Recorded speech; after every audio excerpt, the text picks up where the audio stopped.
Et bonjour tout le monde. J'aimerais tout d'abord remercier tous ceux et celles qui me prêtent main forte dans mon combat. Une aide essentielle qui est un cri du cœur citoyen. Une aide essentielle pour notre survie, celle de nos enfants et de la génération à venir. Ce combat est un combat citoyen, moi avec d'autres, contre le passage de l'oléoduc d'Énergie Est, qui n'est, à mon sens, qu'une bombe à retardement.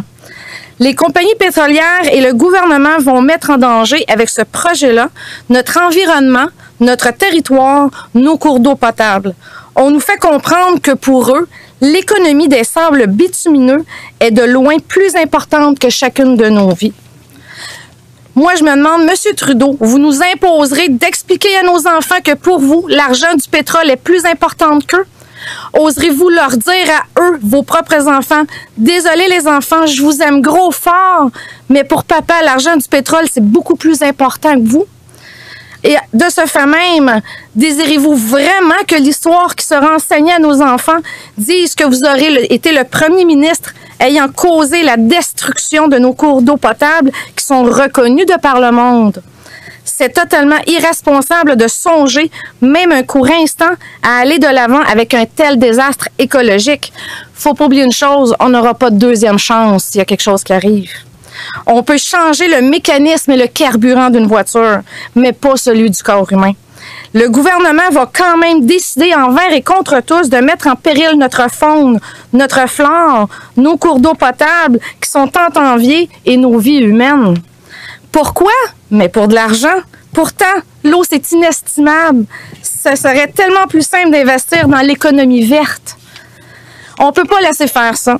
C'est inacceptable, intolérable, irresponsable, mais surtout, c'est inhumain. J'ai donc décidé de me soulever contre cette absurdité, disons-le, et de par mon devoir de mère et de citoyenne de m'y opposer fermement, puis d'exiger d'offrir le meilleur héritage qui soit à nos enfants et aux générations futures, qui est ce droit humain de respirer sainement et de pouvoir boire une eau potable. Donc, c'est non négociable, point final. Pour toutes ces raisons et en voulant nous faire entendre à la Chambre des communes, j'ai décidé de mettre sur pied une pétition. Une pétition qui est gérée par la Chambre même parce que c'est la façon de se faire entendre directement par le gouvernement. Je demande donc à toutes les Québécoises et à tous les Québécois qui ont à cœur leurs prochains, leurs enfants et leur territoire, de signer cette pétition. Signez-la et faites-la connaître, s'il vous plaît. Partagez-la dans tous les réseaux sociaux.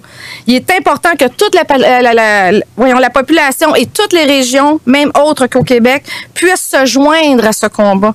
Parce que c'est à nous de dire non.